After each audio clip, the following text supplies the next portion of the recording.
जय श्री राम दोस्तों। जीवन दर्पण ज्योतिष में आप सभी का स्वागत है। मैं पंडित दिवाकर वशिष्ठ। मित्रों, आज ये वीडियो हम जो बना रहे हैं इसमें हम आपको बताएंगे यदि किसी का विवाह नहीं हो रहा है, चाहे वह लड़का है या लड़की है, तो उसका कारण क्या है और उसका समाधान क्या है। इस बारे में हमने अपने चैनल पर विवाह संबंधी बहुत सारे उपायों को लेकर वीडियो बना के दे रखा है और बहुत सारे लोगों ने उसको देखा है, उनसे लाभ भी लिया है। लेकिन आज इस वीडियो को हम इसलिए बना रहे हैं क्योंकि विवाह में आने वाली जो बाधाएं हैं उनमें दो प्रमुख कारण होते हैं। एक हमारी जन्म कुंडली के ग्रह और दूसरा कारण होता है हमारे घर के अंदर वास्तु दोष। अब आपकी जन्म कुंडली आपने किसी ज्योतिषी को दिखाई है और उन्होंने कहा है कि आपका शादी का वक्त तो चल रहा है, यह जा चुका है या आने वाला है, लेकिन आपने ये अनुभव किया है कि कोई बातचीत हो ही नहीं रही किसी भी तरह की, या बातचीत होती है और रिश्ता कहीं जम नहीं पाता। तो कुंडली में योग चल रहा है लेकिन आपके साथ में ये समस्या आ रही है, तो कहीं ना कहीं आपके घर के अंदर वास्तु दोष हो सकता है। इस कारण से रिश्ता कहीं भी पक्का नहीं हो रहा। अब इस वीडियो में हम आपको ऐसे ही कुछ बातें बताएंगे, लक्षण बताएंगे, जगह बताएंगे, जिनको जानकर आप उनका निदान करें तो कहीं ना कहीं शादी के योग बनने शुरू होंगे। देखिए, हम आपको ये बताना चाहेंगे कि जो भी जानकारी वीडियोस के द्वारा दी जाती है वो किसी व्यक्ति विशेष को लेकर नहीं होती, वो एक जनरल बात होती है सबको लेके। और यदि आपको पर्सनली अपने बारे में जानना है कि आपके साथ क्या दिक्कत है, क्या समस्या है, तो पर्सनली आप किसी अच्छे ज्योतिषी से अपनी कुंडली चेक कराइए। जब आप अपनी कुंडली दिखाएंगे उनको तो वो आपको पर्सनल राय देंगे कि आपको कौन सा उपाय करना चाहिए, क्या समस्या है, क्या समाधान है इसका। लेकिन जो हम ये वीडियो में बताने जा रहे हैं ये जनरल है। आप देखिए, अगर ऐसा कुछ मिलता है आपके जीवन में और आपका विवाह नहीं हो रहा है तो ये कारण हो सकता है। चलिए शुरुआत करते हैं। अब यहां पर हम बात ज्योतिष की, ग्रह की नहीं करेंगे, केवल वास्तु की बात करेंगे। सबसे पहले आप अपने घर में चेक करिए कि यदि आपकी बेटी की शादी नहीं हो रही है, यहां बेटी की बात हो रही है, ध्यान से सुनिएगा।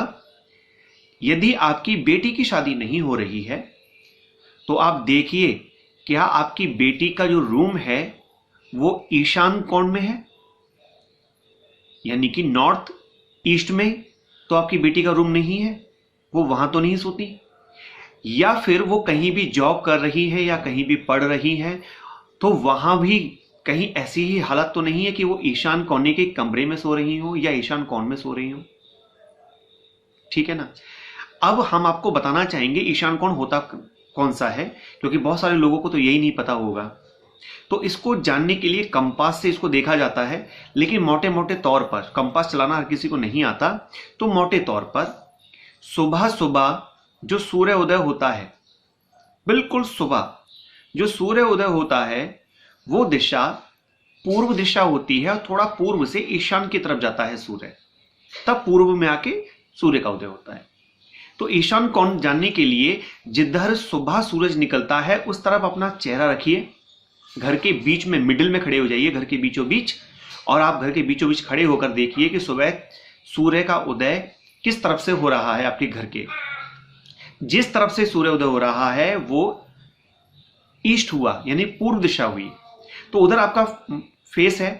फिर आप देखिए आपका उल्टा हाथ, लेफ्ट हैंड सीधा कर लीजिए इस तरह से। तो जिस तरफ ये सीधा हो रहा है ये उत्तर दिशा हो गई। तो फेस जिधर है, जिधर सूरज निकल रहा है उधर फेस है, ये उत्तर दिशा की तरफ हाथ चला गया। अब चेहरा और हाथ के बीच में, आगे की तरफ, चेहरा और हाथ के बीच में जो दिशा आती है ये ईशान है। ये मोटे तौर पर बताया है हमने।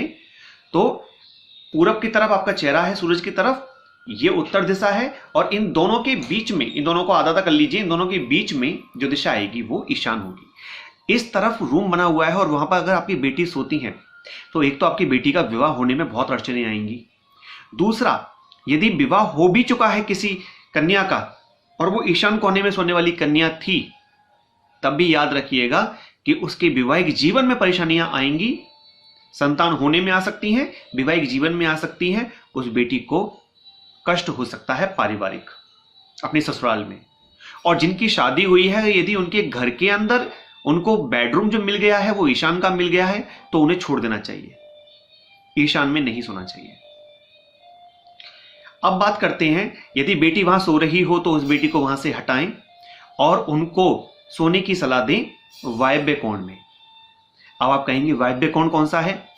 वायव्य कोण यानी कि जब आपने ऐसे किया तो ये हो गया पूरब, ये हो गया उत्तर, और हमारी कमर के पीछे और इस हाथ के पीछे, कमर के पीछे और इस हाथ के पीछे यानी कि उत्तर पश्चिम का जो कोना बना, ठीक है ना, वो वायव्य कोण है।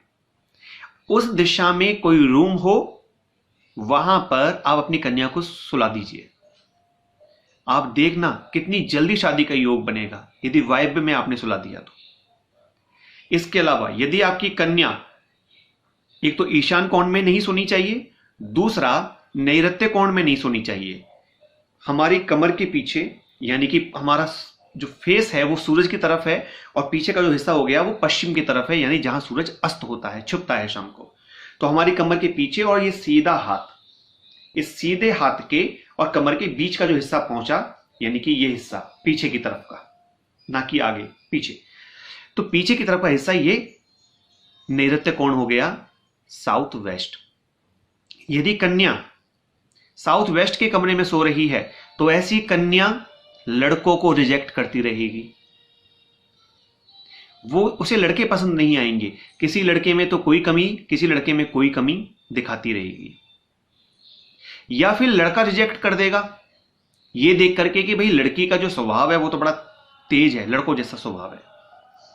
इसलिए दो जगह पर कन्या को नहीं सुलाना है, ईशान में और नैऋत्य में। इसके अलावा वायव्य में सुलाएंगे तो जल्दी शादी होगी, आग्नेय कोण में सुलाएंगे ठीक है, वहां कोई समस्या नहीं है, लेकिन आपके पास रूम ना हो तब आप अग्नि में सुनाएं। अगर वायव्य में रूम है तो शादी करनी है तो वहां सुलाइए। यह कन्याओं के लिए हो गया।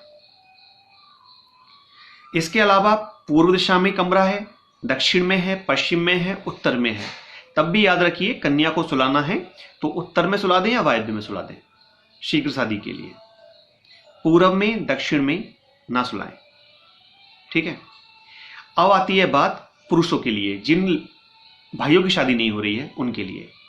यदि वह वायव्य कोने में सो रहे हैं, जो कन्याओं के लिए बताया है, वहां पुरुष सो रहे हैं वायव्य कोने में, ठीक है ना, तो उनके विवाह में अड़चने आएंगी। उन्हें विवाह की जल्दी बहुत होगी कि जल्दी शादी हो जाए, जल्दी शादी हो जाए। तमाम ज्योतिषियों के पास भागे होंगे ऐसे भाई जो वायव्य में सो रहे होंगे, लेकिन शादी लेट होती जा रही होगी। वो वायव्य में ना सोएं, वो ईशान में सोएं, ठीक है ना, क्योंकि ऐसे लोगों की शादी जो रुक जाएगी, कहीं ना कहीं उनके काम धंधे को लेकर रुक जाएगी, जो वायव्य में सो रहा होगा कि भाई इसका काम अभी ढंग का नहीं है, इसकी अभी जॉब पूरी ढंग की नहीं है, वगैरह वगैरह, कोई भी बहाना लग सकता है और शादी रुक सकती है। इसलिए वायव्य कोण के कमरे में ना सोएं। कहां सो सकते हैं? यदि कमाऊ पूत हैं यानी कमा रहे हैं तो नैऋत्य में सोएं, शीघ्र शादी के लिए नैऋत्य में सोएं या ईशान में सोएं। कहां का त्याग करें? वायव्य का और आग्नेय कोने का, ठीक है ना। अब आग्नेय कोना कौन सा है? सूरज निकल रहा है हमारे फेस की तरफ, सीधा हाथ, इन दोनों के बीच में आग्नेय कोना हुआ, ठीक है ना। ये मोटा मोटी हमने बताया, बाकी कंपास से आप चेक कर सकते हैं। तो इन दो जगह पे ना सोएं तो आपकी शादी का योग जल्दी बन जाएगा। और इसके अलावा भी बहुत सारे कारण होते हैं कि आप सही जगह सो रहे होंगे जो हमने बताया है, लेकिन आपके घर में टॉयलेट, सीढ़ी, स्टोर रूम, कवाड़ा, कुछ भी ऐसा आपने रखा होगा जिसकी वजह से भी विवाह में परेशानियां आती हैं। तो इसके बाद का जो वीडियो आने वाला है उसको तुरंत देखें। यदि आपके घर में टॉयलेट गलत जगह पे होगा तो वो हम वीडियो में बताएंगे, उसका समाधान करेंगे, विवाह के योग बन जाएंगे, ठीक है ना। क्योंकि यही आग्नेय कोण, ईशान कोण, वायव्य कोण, नैऋत्य कोण, इनमें जो टॉयलेट होते हैं, किचन होती हैं, ठीक है ना, इनमें सीढ़ियां होती हैं, स्टोर रूम्स होते हैं, उनका क्या फल है? उनकी वजह से भी रिश्ते टूटने लगते हैं।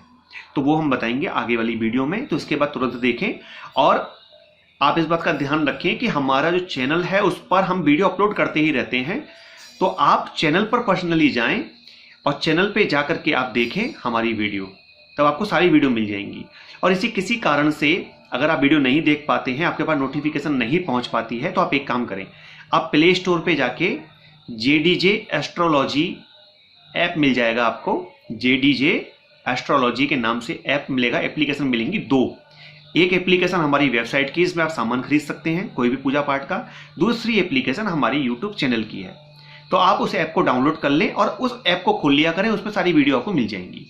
ठीक है ना। इस वीडियो के डिस्क्रिप्शन में भी मैं दोनों का लिंक आपको दे दूंगा, तो वहां से आप डाउनलोड कर लें उसको, और ऐप को लेकर के ऐप पे खोल सकते हैं आप।